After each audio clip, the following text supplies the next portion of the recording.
네, 오늘 우리가 함께 나눌 하나님 말씀은 이사야 49장 14절부터 21절까지에 기록되어 있는 본문의 말씀입니다.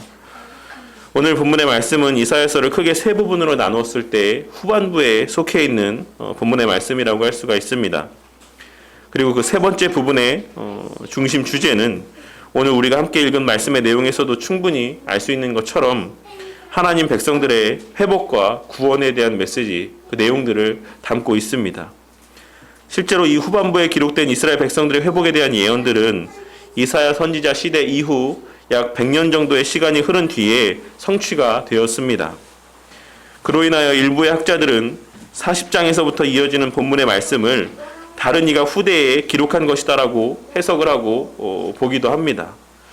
하지만 우리는 하나님의 전지전능하심과 그 하나님께서 구원의 계획을 창세전에 예비하셨다라고 하는 사실을 믿고 신뢰하는 자들이기 때문에 이 말씀의 내용들은 이사야 선지자에게 특별히 먼저 나타내 보여주신 하나님의 구원 계획에 대한 예언으로 보는 것이 마땅할 것이다라고 생각합니다. 40장부터 이어지는 말씀의 주제는 앞서 말씀드린 것처럼 하나님의 백성들의 회복과 구원에 대한 내용입니다. 그 가운데 오늘 본문의 말씀이 포함된 49장부터 이어지는 말씀의 주제는 여호와의 종의 대속과 승리를 통한 하나님의 택하신 백성들의 구속과 회복에 관한 예언의 내용들이 기록되어 있는 것이다라고 할 수 있습니다. 물론 앞서 말씀드렸던 것처럼 이 예언의 말씀은 1차적으로는 100여 년의 시간이 흐른 뒤에 예표적으로 성취가 되긴 했지만 본질적으로 이 예언의 말씀은 예수님의 성육신을 통해 완성이 되었고, 그렇기에 이 예언의 말씀은 비단 당시 포로 생활 가운데 있었던 이스라엘 백성들만을 위한 말씀이 아닌 오늘날을 살아가는 우리에게도 위로와 소망이 되는 말씀인 것입니다. 우리가 선지서에 기록된 예언의 내용들을 읽을 때 반드시 명심해야지만 되는 것은 구약의 선지서에 기록된 예언들은 하나도 예외가 없이 현재적인 의미와 미래적인 의미를 동시에 지니고 있다는 것입니다. 이는 선지자들의 예언이 표면적으로는 당시를 살았던 이스라엘 백성들을 향한 실제 이스라엘의 역사에 관계된 예언인 동시에 본질적으로는 장차 성취될 예수님을 통한 구원의 완성과 하나님 백성들의 완전한 회복에 대한 예언의 말씀이라는 것을 의미합니다. 그리고 그러한 면에서 오늘 본문에서 언급되고 있는 내용들도 그러한 이중적 의미에서 살펴봐야지만 되는 것입니다. 오늘 본문 말씀에서 말하고 있는 구원에 관한 의미와 여호와의 종이 의미하는 대상은 표면적으로는 그리스도의 예표라고 할 수가 있는 고레스 왕을 통한 이스라엘 백성들의 예루살렘으로의 귀한 사건을 의미하는 것이고, 본질적으로는 그리스도를 통한 이스라엘 백성들의 종말론적 구원의 사건을 의미하고 있는 것입니다. 그러한 맥락 가운데 표면적인 의미로서의 이 예언의 말씀은 당시 바벨론 포로 시대 가운데 고통받고 낙심 가운데 있었던 이스라엘 백성들을 향하여 하나님께서 친히 들려주시는 그들을 향한 위로와 소망의 말씀입니다. 그리고 그 위로의 말씀의 내용은 여호와 하나님께서 그들을 여전히 기억하고 있으시다라고 하는 사실과 그들을 반드시 다시 회복하여 영광스럽게 만들어 주실 것에 대한 약속이었습니다. 하나님께서는 이 약속의 말씀들을 통해 그들을 위로하시고 더불어 그들이 그러한 상황에 처하게 된 원인에 대하여서도 밝히 말씀을 하여 주심으로써 하나님께서 그들에게 그와 같은 고통의 시간들을 겪게 하시고 허용하신 이유를 말씀하시는 것도 빼먹지 않으셨습니다. 우리가 이 땅에서 살아가며 겪게 되는 고난이나 힘든 시간들 가운데는 모두 저마다의 이유와 목적이 있기 마련입니다.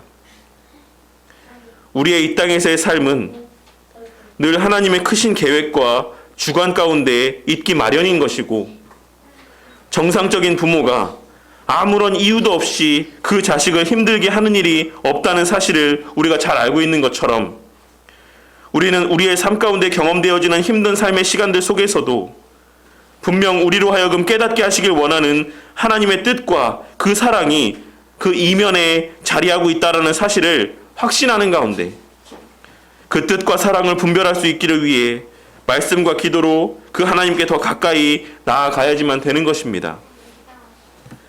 그리고 오늘 말씀에서 고통 가운데 거하는 이스라엘 백성들을 향해 하신 하나님의 말씀은 그들이 그와 같은 고통 가운데 거하고 있는 이유가 하나님께서 마음이 변개하셔서 일방적으로 그들을 버리셨기 때문이 아니라는 것과 하나님께서 손이 짧으셔서 그들을 구원할 능력이 없으셨기 때문에 어쩔 수 없이 그냥 내버려 두는 것도 아니라는 것이었습니다.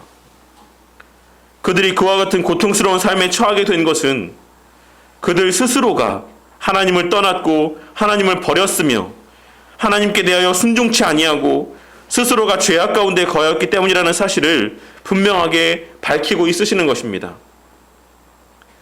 이는 마치 번듯한 집과 좋은 부본을 두고 있음에도 불구하고 그 부모가 권하는 바르고 선한 삶을 조차 살아가는 것이 아닌 자신의 눈에 재밌어 보이는 쾌락적인 삶, 세상적으로 좋아 보이고 더 유익이 되는 것처럼 여겨지는 삶을 살기 위해 그 집을 나오고 그 부모의 품을 떠나 살다가 여러 힘든 시간들을 맞이하게 되는 아이들과 자녀들과 같이 당시 이스라엘의 백성들 또한 하나님의 품 안에서 하나님의 말씀 가운데 순종하며 사는 것이 우리에게 있어 가장 선하고 유익한 삶임에도 불구하고 그러한 삶이 고리타분하게 여겨지고 전혀 하나도 유익이 되지 않을 것만 같이 여겨지며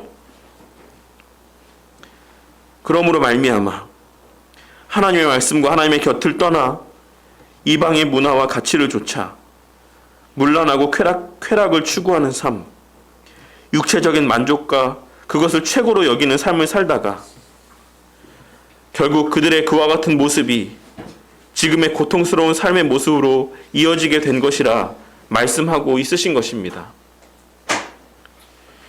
하나님께서는 바로 그 사실을 당시 이스라엘 백성들에게 깨닫게 하시기 위해 이사야 선지자를 통해 여러 말씀들을 전해주셨던 것이고 그러함으로 그들로 하여금 다시금 여호와 하나님만을 바라고 따르게 하고자 하시는 목적에서 그들을 가르치고 바른 길로 인도하시기 위한 교훈의 목적에서 그들의 멋대로 하고자 하는 그와 같은 삶을 허용하시기도 하셨던 것입니다.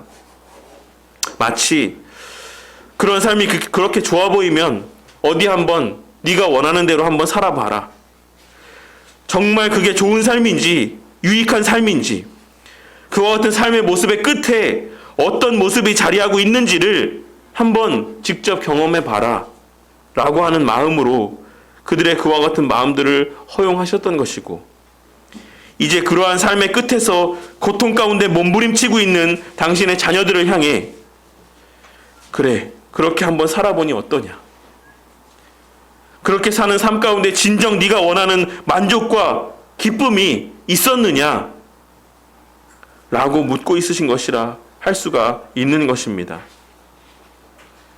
그리고 이제는 그와 같은 실제적인 체험들을 통해 무엇이 진정 옳고 무엇이 진정 가치가 있는 것이며 무엇이 진정 우리에게 유익이 되는 삶인지를 어렴풋이나마 알게 된 그들을 향해서 위로와 소망의 말씀을 전하고 있으신 것입니다.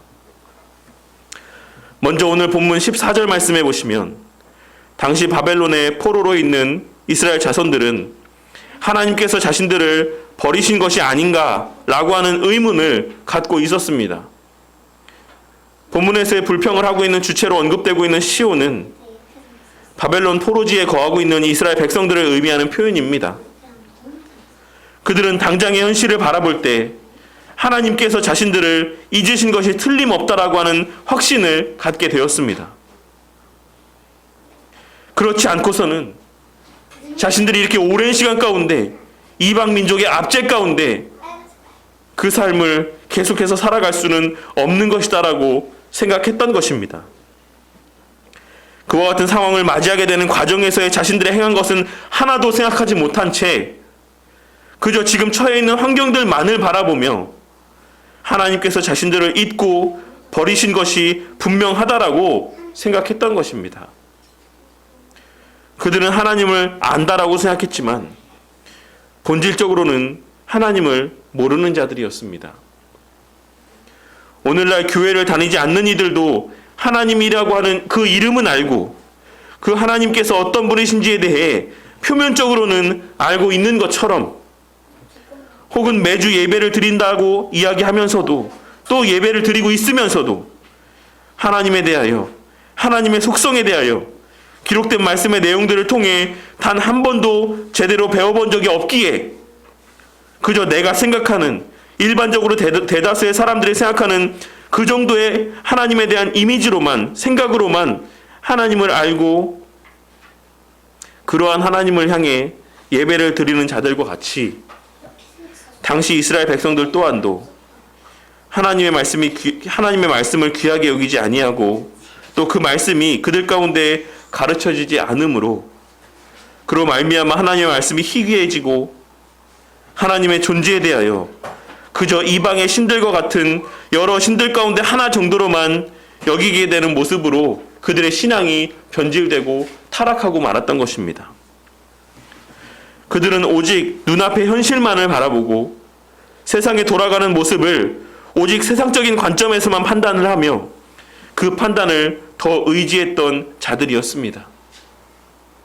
그리고 그러한 생각과 삶의 모습이 몸에 배어있던 그들에게 있어 지금 그들이 처해 있는 그 상황들은 그와 같은 그들의 생각과 판단과 사고에 의하면 너무나도 불투명하고 아무런 소망도 없는 그와 같은 상황으로 여겨졌던 것입니다. 본문에서 버리시며 잊으시며라고 번역된 표현은 무시하다, 배신하다라는 의미를 지니고 있는 표현입니다. 그들은 지금 하나님을 향하여 하나님께서 자신들과 세우신 언약의 의미도 제대로 알지 못한 채 하나님께서 자신들과 세우신 그 언약을 무시하고 있으시며 자신들을 배신했다라고 불평하고 있는 것입니다. 그들은 자신들이 하나님 앞에 살아왔던 삶의 모습들은 전혀 생각지 아니하고 그 언약의 당사자로서 우리가 어떤 삶을 살았어야 됐는지에 대해서는 생각지도 아니하고 그저 지금 자신들의 그러한 환경 가운데 자신들을 내버려 두신 그 하나님을 향한 불평의 마음들만 가득했던 것입니다. 그러한 이스라엘 백성들임에도 불구하고 본문 1절에서 3절의 말씀을 통해 하나님께서는 자신이 그들을 결코 잊지 아니하셨다라고 말씀을 하고 있으신 것입니다. 그러면서 오늘 본문 15절에 기록된 여인이 어찌 그 젖먹는 자식을 잊겠으며 자기 태에서 난 아들을 긍휼히 여기지 않겠느냐. 그들은 혹시 잊을지라도 나는 너를 잊지 아니할 것이다 라는 말씀을 재차 들려주셨습니다. 하나님께서는 인간이 가질 수 있는 가장 큰 사랑인 어머니의 자식에 대한 사랑을 빗대어서 너에 대한 사랑이 그 정도라는 사실을 말씀하고 있으신 것입니다. 물론 하나님께서 우리를 향해 품고 있으신 사랑의 정도가 비교할 수 없이 더 크겠지만 그 정도까지는 우리가 절대 이해할 수가 없고 깨달을 수도 없을 것이 분명하기에 하나님께서는 우리가 이해할 수 있는 최고의 한도 내에서 하나님의 사랑을 표현하고 전달하시고자 그 어미와 자식 간의 사랑을 빗대서 설명을 하고 있으신 것입니다. 그리고 비록 하나님의 우리를 향한 사랑을 그 엄마와 자식의 사랑을 빗대서 설명하고 있긴 하지만 실제로는 그 어머니와 자식의 사랑도 하나님께서 우리를 향해 품고 있으신 사랑의 정도를 다 설명해 주지 못한다라는 것을 그 뒤에 이어지는 말씀을 통해 나타내 보여주고 있으신 것입니다.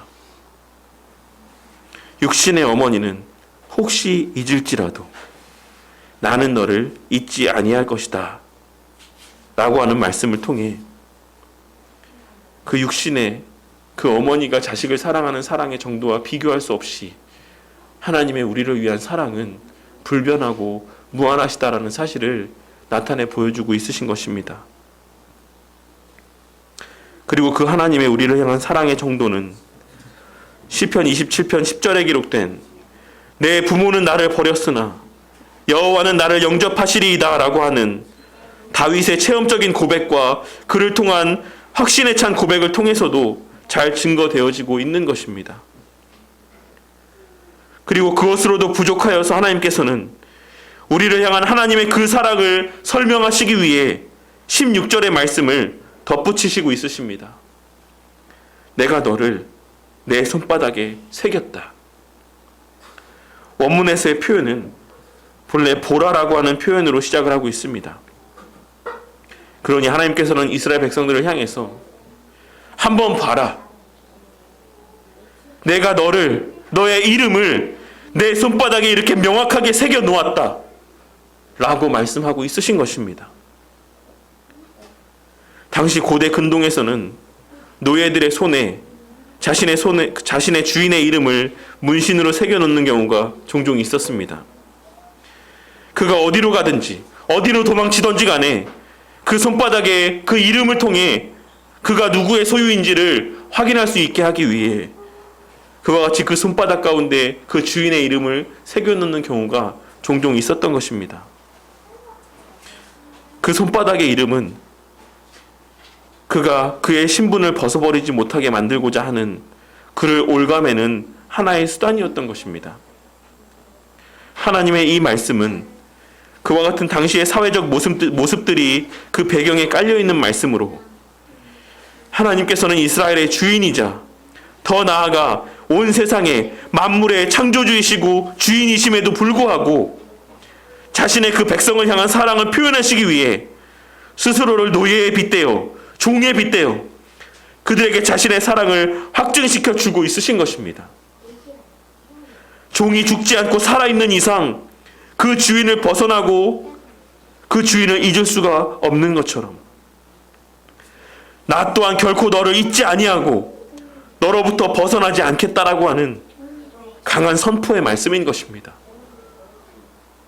그리고 이어지는 말씀, 너의 성벽이 항상 내 앞에 있나니라는 말씀은 하나님께서는 이스라엘 백성들의 생각과는 달리 언제나 예루살렘 성 또한 기억하고 있으시다라고 하는 사실을 말씀하고 있으신 것입니다. 이는 단지 예루살렘 성이라고 하는 건물을 기억하고 있으신다라는 것이 아니라 그 안에서 그들을 통해 드려졌던 그들의 예배를, 그들의 섬김과 헌신을, 그들의 찬양을, 그들의 기도를 언제나 기억하고 있으시다라는 사실을 말씀하고 있으신 것입니다.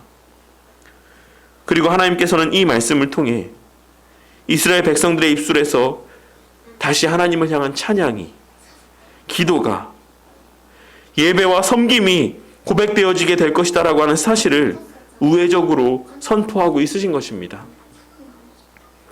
이어지는 내 자녀들은 빨리 걸으며 라고 하는 표현은 크게 두 가지의 의미로 다르게 번역이 되어 있습니다. 그리고 실제로 비슷한 분량의 성경들이 서로 다른 의미로 번역을 하고 있기도 합니다.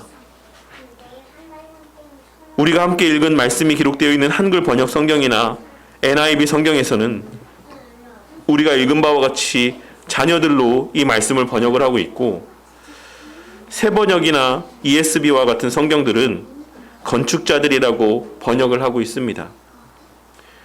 사실 후자의 번역이 뒤에 이어지는 내용이나 전체 문맥과 더 잘 어울리는 번역이라고 할 수가 있지만, 전자의 의미로 번역을 해도 전체 의미를 전달함에 있어서는 큰 차이가 없다라고 할 수가 있습니다. 어찌되었건 이 말씀의 중심 의미는 이스라엘 백성들이 속히 그리고 서둘러 예루살렘으로 돌아오게 될 것이라는 사실을 의미하는 것이고, 그렇기에 이 표현을 자녀들로 번역하거나 건축자들로 번역하거나 그 의미를 증거함에 있어서는 차이가 없기 때문에 그렇습니다. 그리고 이어지는 본문은 내 눈을 들어 사방을 보라. 그들이 다 모여 내게로 오느니라. 나 여호와가 이르노라. 내가 나의 삶으로 맹세하노니 내가 반드시 그 모든 무리를 장식처럼 몸에 차며 그것을 띠기를 신부처럼 할 것이다 라고 하는 말씀이었습니다. 본문에서의 맹세하노니라는 표현은 내가 살아있는 한이라고 하는 이 원어적 표현의 의역으로서 원문에는 맹세하노니라는 표현이 기록되어 있지 않습니다.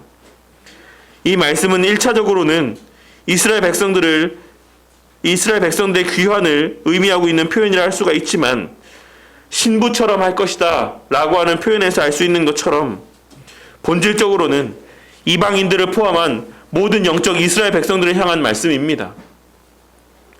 장차 예루살렘은 사방에서 모여들게 될 이방인을 포함한 하나님의 백성들로 말미암아 그 영광이 가득하게 될 것이다라고 하는 사실에 대한 종말론적인 예언의 말씀인 것입니다. 그런데 하나님께서는 이 본문의 예언을 기록함에 있어 완료형으로 기록을 하고 있으십니다. 이 사건들이 아직 역사 가운데서 성취가 되지 않았음에도 불구하고 하나님께서는 이미 완료가 되었다라고, 완성이 되었다라고 표현을 하고 있으신 것입니다. 우리는 이를 흔히 예언적 완료형이라고 부르는데, 이는 확실히 성취될 사실이라는 그와 같은 의미에 대한 강조적인 표현인 것이고, 하나님 편에서는 이미 성취된 사건이라는 사실을 나타내 보여주는 그와 같은 의미를 지니고 있다라고 할 수가 있습니다. 그리고 그렇게 예루살렘으로 돌아오게 될 이스라엘 백성들은 그 땅을 좁게 여길 만큼 번성하게 될 것이다라고 말씀하고 있으십니다. 여기서도 우리는 이 예언의 말씀이 단지 육적인 이스라엘 백성들에게만 국한된 예언의 말씀이 아닌 것을 확인할 수가 있습니다. 왜냐하면 실제 역사적으로 이스라엘 백성들이 예루살렘이 재건된 이후에 그곳이 비좁을 정도로 번성하지는 않았기 때문입니다. 이는 칼빈의 견해와 같이 보다 미래적이고 확장적이고 그리고 궁극적인 의미에서 신약시대 교회의 성장을 의미하는 것으로 해석을 할 수가 있는 것입니다. 그리고 본문 19절 말씀에 기록된 주민이라는 표현은 단기적인 체류가 아닌 장기적인 거주를 의미하는 표현입니다. 그러니 이는 그곳을 오고 가는, 스쳐가는 사람들이 많아질 것이다 라고 하는 것이 아니라 정착지로 삼은 고정 거주민들이 풍성하여지게 될 것이다 라고 하는 사실에 대한 말씀인 것입니다. 그리고 우리는 이 말씀을 신약 교회에 대한 예언의 말씀으로 해석하고 적용할 때 주의 몸된 교회 안에 그저 교회를 스쳐 지나가는 사람들보다 참된 신앙을 가진 성도들, 믿음의 반석 위에 뿌리를 내리고 정착하여 머무는 성도들이 더욱 풍성하여질 것이다라고 하는 예언의 말씀으로 해석할 수 있는 것입니다. 그리고 오늘 말씀의 마지막을 장식하고 있는 말씀은 자식을 잃었을 때에 낳은 자녀가 후일에 내 귀에 말하기를 이곳이 내게 좁으니 넓혀서 내가 거주하게 하라 하리니 그때 내가 내 마음에 이르기를 누가 나를 위하여 이들을 낳았는고 나는 자녀를 잃고 외로워졌으며 사로잡혀 유리하였거늘 이들을 누가 양육하였는고 나는 홀로 남았거늘 이들은 어디서 생겼는고 하리라 라는 약속의 말씀이었습니다. 자식을 잃었을 때에 낳은 자녀라는 표현은 몇몇 가지 해석이 있지만 그 의미하는 바는 거의 동일하다라고 할 수가 있습니다. 이는 번성할 것이다라고는 전혀 기대할 수 없었던 상황에서 나온 자녀들, 잘 성장케 될 것이다라고는 전혀 기대할 수 없는 열악한 환경 가운데서 출산한 자녀들이라는 의미입니다. 그리고 그렇게 하나님의 은혜로 출생하게 된 자들, 하나님의 은혜로 성장하게 된 자들이 크게 번성하고 큰 무리를 이루게 될 것을 말씀하고 있으신 것입니다. 그리고 그 부모된 자들은 그렇게 성장하고 번성하는 자들을 바라보며 누가 나를 위해 이들을 낳았는가? 도대체 누가 이들을 양육하였는가? 도대체 이들은 어디서 생겨난 이들인가? 라고 감탄하며 하나님 앞에 찬양과 감사와 영광을 돌리게 될 것임을 말씀하고 있으신 것입니다. 이 표현의 원문 기록은 보라, 누가 이들을 낳았고 누가 양육하였고 어디서 생겼는가 라는 의미의 감탄문입니다. 그와 같이 그 입술에서 감탄이 터져 나오게 될 만큼 놀라운 광경을 반드시 목도하게 될 것이다라고 하나님께서는 약속과 소망의 말씀을 우리 가운데 들려주고 있으신 것입니다. 오늘의 말씀은 앞서 서두에서 말씀드렸던 것처럼 표면적으로는 이스라엘 백성들의 회복에 대한 말씀인 것이고 본질적으로는 영적 이스라엘 백성들의 회복과 부흥에 관한 말씀입니다. 이 예언의 말씀은 본질적으로는 그리스도로 말미암는 교회의 탄생과 부흥에 관한 예언의 말씀인 동시에 더 나아가서 그 교회의 한 지체된 우리의 실제적인 삶에 관계된 예언의 말씀으로도 해석할 수가 있는 내용의 말씀입니다. 오늘 말씀에서의 이 예언은 표면적으로는 이미 이스라엘의 역사 가운데 성취가 되었습니다. 그리고 이 예언의 말씀이 본질적으로 증거하고 있는 사실 또한 예수님의 성육신과 십자가에서의 죽으심, 그리고 부활하시고 승천하심을 통해 완전하게 성취가 되었으며 지금 이 순간에도 현재 진행형으로 성취되어져 가는 과정 가운데 있다라고 할 수가 있습니다. 오늘날 많은 사람들이 교회의 위기에 대해서 이야기를 합니다. 그리고 저부터도 여러 한국교회의 현실들을 접하게 될 때 여러 목회자들의 말도 안 되는 그와 같은 소식들을 접하게 될 때마다 그러한 위기의식을 느끼게 될 때가 많이 있습니다. 교회 안에 그리스도의 능력이 없고 그리스도인의 존귀함과 거룩함을 찾아보기 힘든 시대, 성도로서의 세상과의 구별됨을 찾아볼 수가 없는 시대, 하나님보다 세상적인 조건과 환경을 더 의지하는 시대,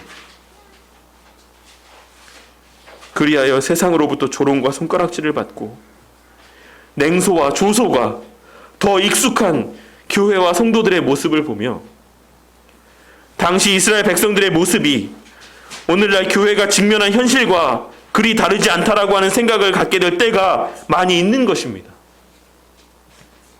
그리고 더더군다나 오늘날과 같은 코로나 상황으로 인하여 예배를 드리는 것마저도 자기가 예배를 드리고 싶을 때에 자기가 예배 드리고 싶은 모습대로 편하고 자유롭게 예배를 드리는 것에 익숙해진 이 시대의 모습을 바라보며 교회가 정말 큰 위기에 직면한 것처럼 여겨지기도 하는 것입니다. 하지만 그러한 낙심되는 상황 속에서도 우리가 낙심하지 않고 절망하지 않을 수 있는 것은 오늘의 이 말씀이 우리를 향한 하나님의 약속의 말씀이기 때문입니다. 지금의 교회가 처한 오늘날의 이 비참한 현실의 모습들은 하나님께서 일방적으로 우리를 버리셨기 때문도 아니고 하나님께서 우리를 구원하실 수 없기 때문도 아닙니다. 지금 시대의 개개인의 성도가, 교회가 영적으로 힘든 상황 가운데 처해 있는 것, 영적으로 곤고하고 포로된 상황과 같은 삶을 살게 된 것은 오직 이 시대의 성도들과 교회들이 하나님과 곧 말씀이 아닌 다른 것들에 더 마음을 쏟고 그런 것들을 더 의지하였기 때문인 것입니다. 다시 말해서 우리 스스로가 우리의 눈에 더 좋게 보여지고 여겨지는 것들을 찾아서 하나님 곁을 떠나고 하나님을 버린 결과라는 것입니다. 오늘날 교회에 속한 이들 가운데, 오늘날 예배를 드리는 이들 가운데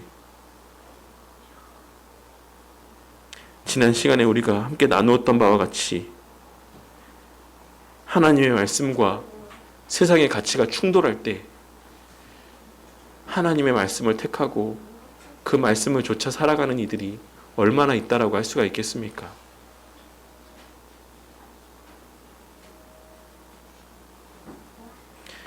세상에서의 아무리 큰 손해를 본다라고 할지라도 하나님께서 하지 말라고 하신 일이기 때문에 그것을 하지 않을 수 있는 이들이 오늘날 교회 안에 몇이나 된다라고 할 수가 있겠습니까?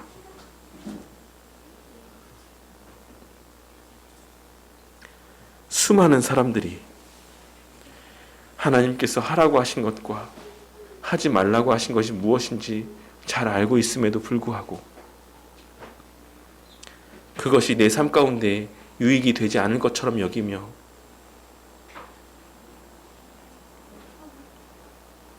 하나님의 말씀을 잘 알고 있음에도 불구하고 아무런 스스럼 없이 하나님께서 하시지 말라고 한 것을 하고 하라고 하신 것들을 하지 않는 그런 삶을 나타내 보이는 모습을 우리는 어렵지 않게 발견할 수가 있는 것입니다. 하지만 그런 삶을 살고 있는 우리임에도 불구하고 하나님께서는 그러한 우리를 향해 여인이 어찌 그 젖 먹는 자식을 잊겠으며 자기 태에서 난 아들을 긍휼히 여기지 않겠느냐. 그들은 혹시 잊을지라도 나는 너를 잊지 아니할 것이라. 내가 너를 내 손바닥에 새겼고 너의 성벽이 항상 내 앞에 있나니라고 말씀을 하고 있으신 것입니다.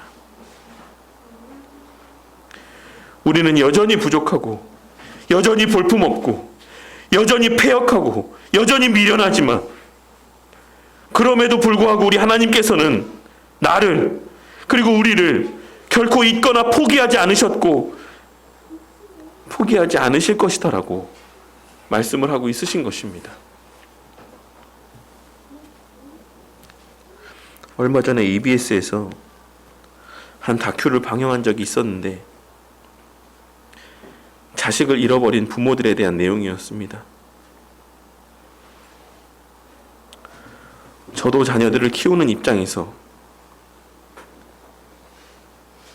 그 자녀를 잃어버렸을 때 그 부모가 느꼈을 마음들이 아주 조금은 이해가 되었습니다.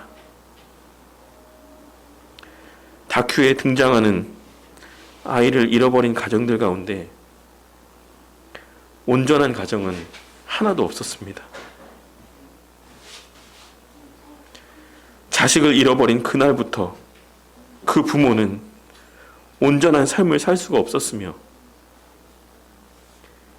10년, 20년, 30년, 40년이 지나도 여전히 그 자식을 잃어버린 그날, 그 시간에 매여서 그 아이를 그리워하고 자신을 자책하며 그렇게 과거의 시간 속에서 힘들어하며 얼마의 시간이 흘렀던지 간에 그 아이를 찾기 위한 모든 노력을 기울이며 살아가고 있었습니다. 저는 그 부모의 모습을 보며 하나님의 모습과 마음을 떠올려 보았습니다.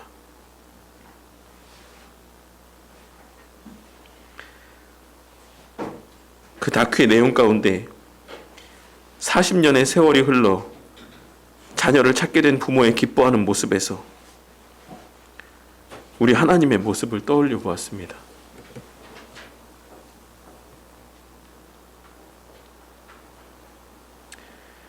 그렇게 수십 년의 세월이 흘러도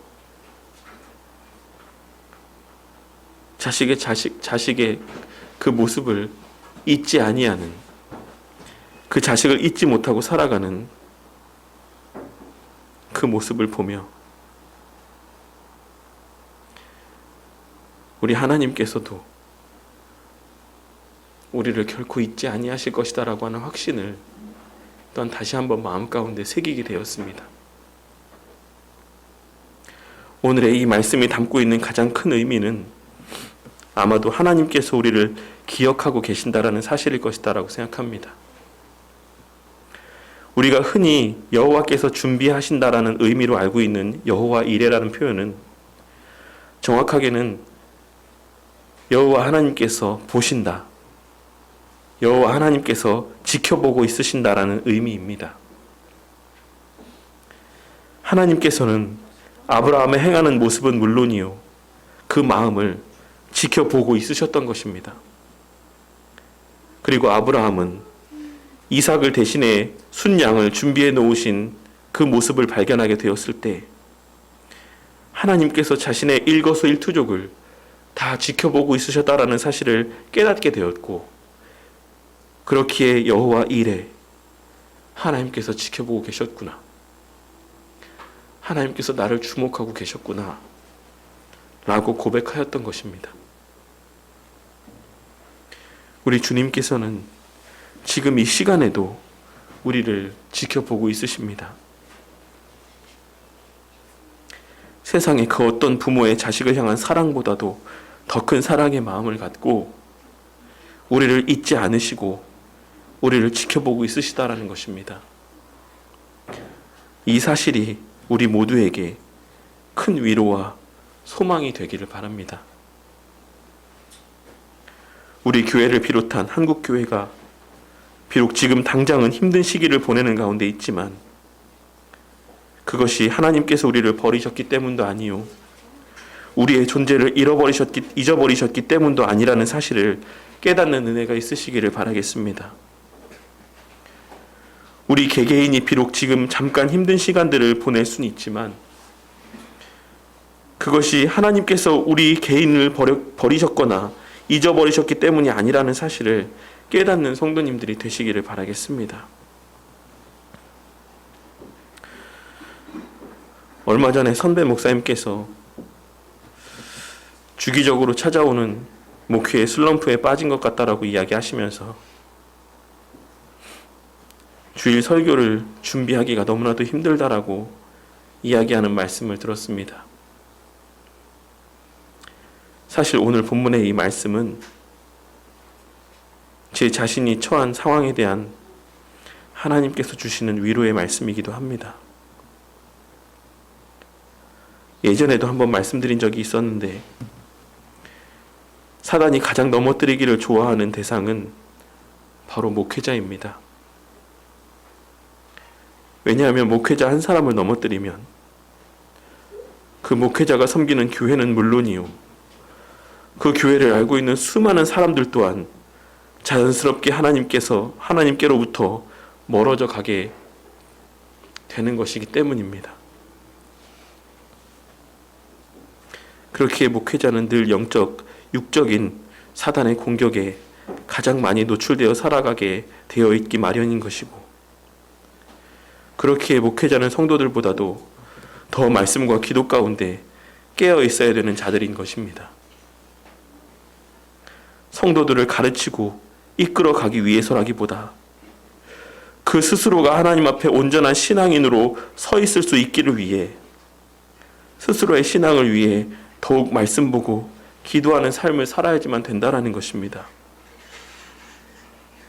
그러할 때 현실과 상황만으로 그 처한 환경들을 판단하는 것이 아니라 그 이면에 하나님을 볼 수 있게 되고 하나님의 우리를 향한 약속의 말씀들이 그 눈 가운데 들어오게 되고 그 말씀들로 말미암아 위로와 소망 그리고 확신 가운데 신앙의 걸음을 걸어가며 성도들을 그와 같은 하나님께서 주시는 위로와 소망 가운데로 바르고 온전하게 인도해 갈 수 있는 것입니다.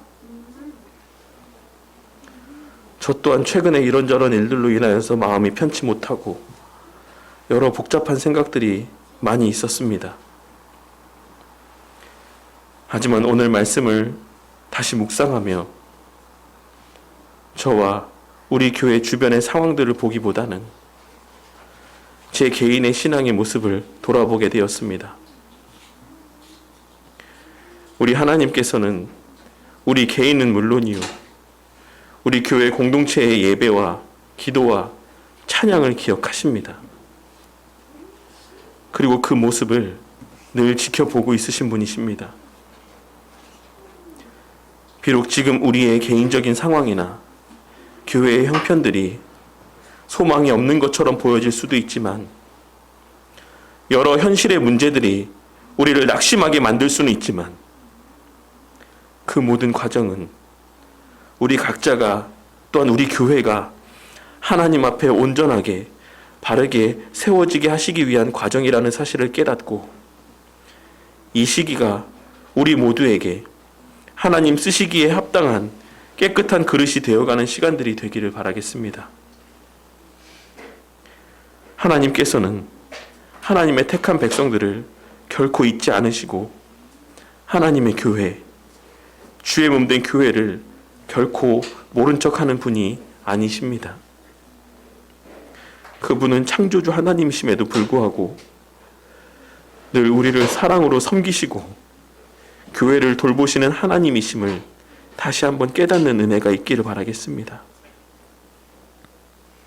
우리가 매일의 삶 속에서 우리 자신을 돌아보며 고난의 의미, 힘듦의 의미들을 돌아보며 날마다 하나님 앞에, 말씀 앞에, 그리고 하나님의 선하신 뜻 앞에 가까이 나아갈 때 우리는 우리를 사랑으로 바라보고 계시는 하나님을 바라보게 될 수 있을 것이며, 그 하나님으로 말미암아 위로를 받고 힘을 얻을 수가 있을 것입니다.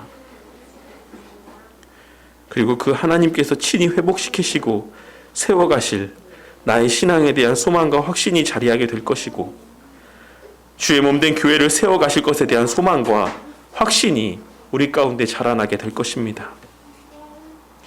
그리고 우리로 품게 하신 그 소망은 그저 소망으로만 내버려 두지 않으시고, 함께 예배드리고 함께 기도하고 함께 주의 사명을 감당하는 이들이 더욱 많아지게 하심으로, 또한 우리 개인의 신앙이 몰라보게 성장한 것을 깨닫게 하심으로, 누가 나를 위하여 이들을 낳았는고, 나는 자녀를 잃고 외로워졌으며 사로잡혀 유리하였거늘 이들을 누가 양육하였는고, 나는 홀로 남았거늘 이들은 어디서 생겼는고라고 고백하게 되는 때를 맞이하게 해주실 것이다 라고 확신합니다. 오늘의 이 말씀을 통해 그날에 대한 확신과 소망이 더욱 풍성하여지고, 그 날을 맞이하게 되었을 때 그와 같은 순간이 우리의 힘과 우리의 노력으로 말미암은 것이 아닌, 오늘 말씀에서와 같이 우리 주님께서 우리를 기억하시고 주목하여 주시고 우리를 위해 친히 일하시고 섬겨주신 결과라는 것을 잊지 않기 위해 지금 이 순간부터 말씀과 기도로 늘 겸손한 신앙인들이 되어 가기를 바랍니다. 그리하여 그 복된 날을 맞이하였을 때 우리 모두가 오직 하나님께만 감사와 찬양과 영광을 돌리는 그와 같은 겸손하고도 하나님 앞에서의 합당한 자녀들이 되어 가기를 주님의 이름으로 간절히 축원합니다.